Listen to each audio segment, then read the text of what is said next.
Hello बच्चों, हम लोग संसाधन एंड विकास चैप्टर पढ़ रहे थे। ठीक है, जिसमें से मैंने आपको कुछ टॉपिक पढ़ा दिए थे। आज हम भू उपयोग से स्टार्ट करेंगे। ठीक है, भू उपयोग पृथ्वी के किसी भी क्षेत्र में मनुष्य द्वारा प्रयोग करना ही भू उपयोग कहलाता है। ठीक है, भूमि का यूज़ उपयोग जो होता है उसी को भू प्रयोग कहते हैं। ठीक है, और इसका यूज़ मनुष्य करेंगे ना। ठीक है, कृषि के लिए अनुपलब्ध भूमि। ठीक है, बंजर तथा कृषि अयोग्य भूमि। बंजर मतलब जिसमें खेती अच्छे से ना होती हो। ठीक है, अनाज अच्छे से ना उगते हो, उसको क्या कहते हैं? बंजर, अयोग्य भूमि। ठीक है, गैर कृषि परियोजनाओं में लगाई गई भूमि जैसे इमारतें, सड़क, उद्योग इत्यादि। परती भूमि के अतिरिक्त अन्य कृषि अयोग्य भूमि, अस्थायी चारागाहों द्वारा अन्य। ठीक है, गोचर भूमि। विविध वृक्षों, ठीक है, वृक्ष, फसलें तथा मतलब आदि प्रकार की भूमि जो शुद्ध बोए गए क्षेत्र में शामिल नहीं है।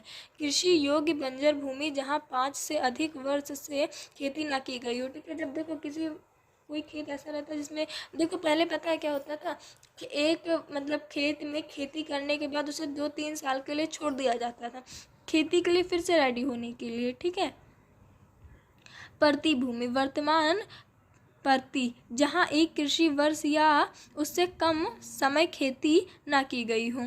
वर्तमान परती भूमि। ठीक है, एक बार मैं फिर से रिपीट कर देती हूँ।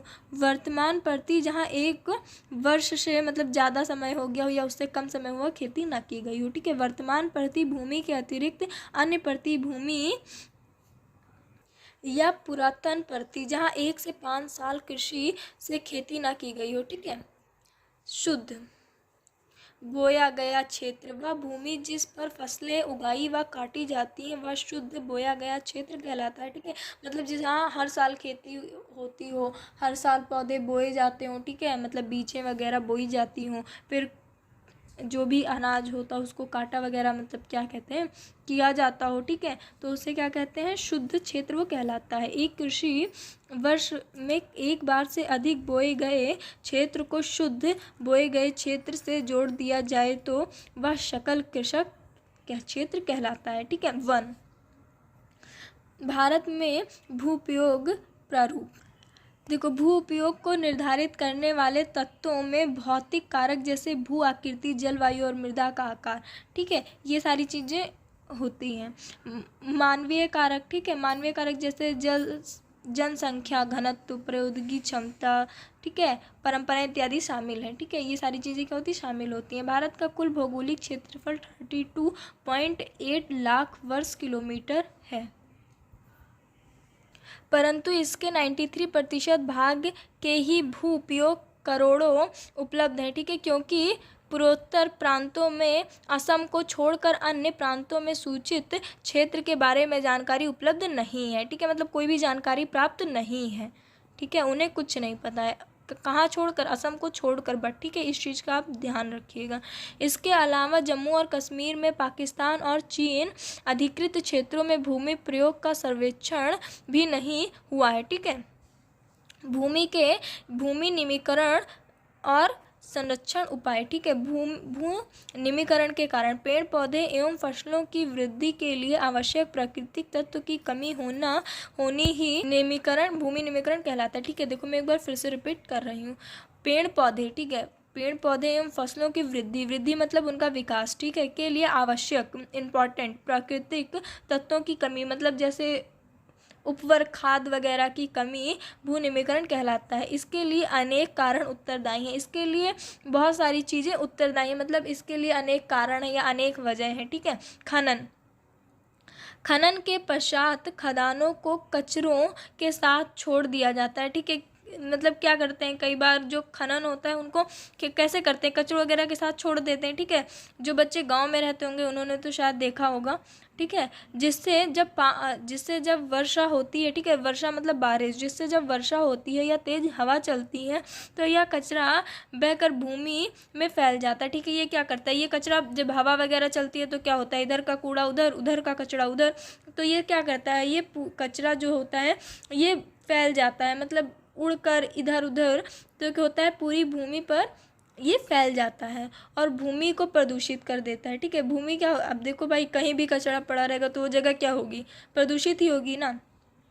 तो ये क्या करता है, पूरे खेत को प्रदूषित कर देता है, जिससे भूमि निम्नीकृत हो जाती है। ठीक है, अब देखो अतिचारण, पशुओं द्वारा एक ही स्थान पर घास की जो जड़ें होती हैं वो क्या होती है, कमज़ोर हो जाती हैं, जिससे भारी वर्षा एवं तेज हवा आने से मृदा अपरदित हो जाती है और अत्यधिक पशुचलन मतलब भूमि निमीकरण का कारण बन जाती है। कई बार पशुओं के कारण क्या होता है, जो वो मृदा होती है मतलब मिट्टियाँ जो होती हैं, जड़ें, वो कमज़ोर हो जाती हैं। ठीक है, तो जब तेज़ वर्षा वगैरह होती है तो कई बार सुना होगा, वर्षा हुई तो आंधी वगैरह उसके साथ आई, पूरा मतलब उन इंसान की सारी मेहनत बेकार हो जाती है। ठीक है, तो ये भी एक हमारे लॉस होने का, ठीक है, जो खेती करते हैं उनके लिए ये एक उनका लॉस होने का कारण है। ठीक है, अति सिंचाई, अधिक सिंचाई करने से भूमि सूखती नहीं है। ठीक है, क्या अब जब आप हमेशा पानी डाल के रखोगे, ठीक है, तो वो जगह सूखेगी नहीं ना, तो क्या होगा, ज़्यादा सिंचाई करने से भूमि नहीं सूखती है और ना ही उस पर ठीक से जुताई होती है। ठीक है, जब देखो भूमि सूखी रहती है तो उस पर जुताई अच्छे से होती है और गीली भूमि पर जुताई ठीक तरह से नहीं हो पाती है।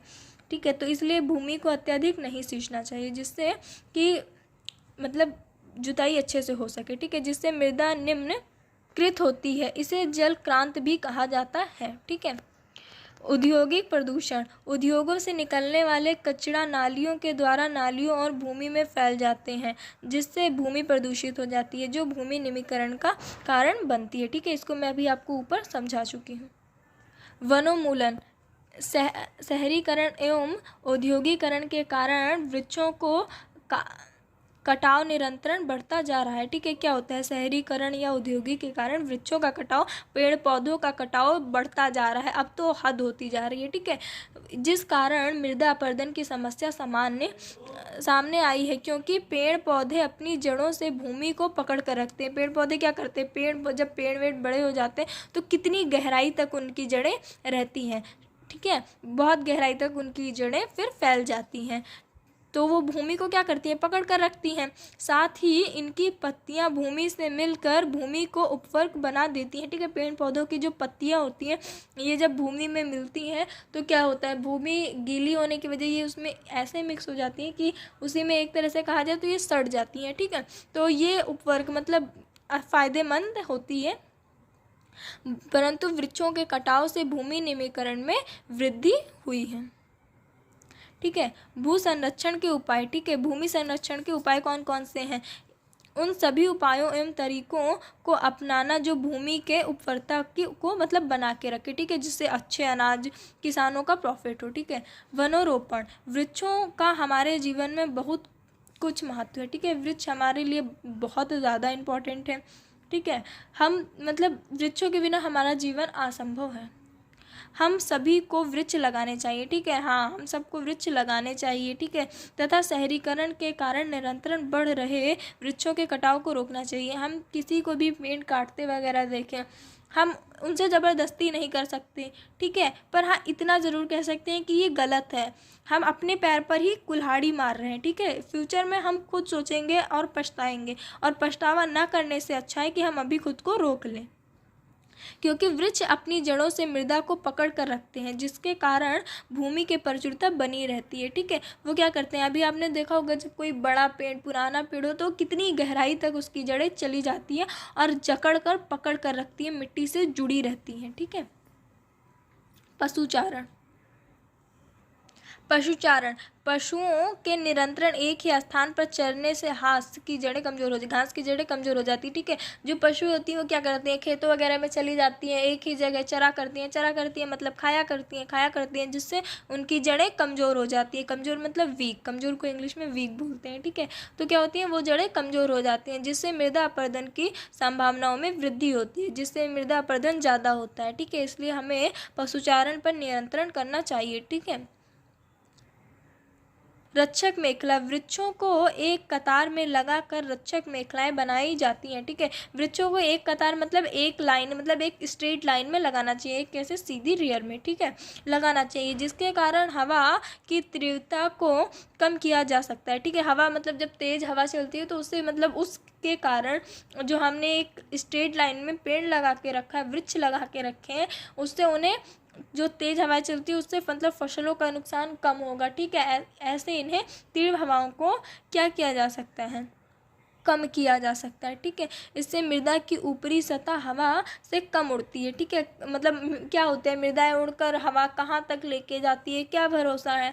ठीक है, तथा मृदा अपरदन की संभावना कम हो जाती है। ठीक है, खनन नियंत्रण, जमीनों के नीचे से धातुएं, अयस्क तथा अन्य खनिजों को खुदाई करके बाहर निकालना खनन कहलाता है, जिससे मृदा अपरदित होती है। ठीक है, आज के लिए इतना काफ़ी है। हमारा नेक्स्ट टॉपिक जो है मृदा के प्रकार है, जिसे मैं आपको नेक्स्ट वीडियो में पढ़ाऊँगी।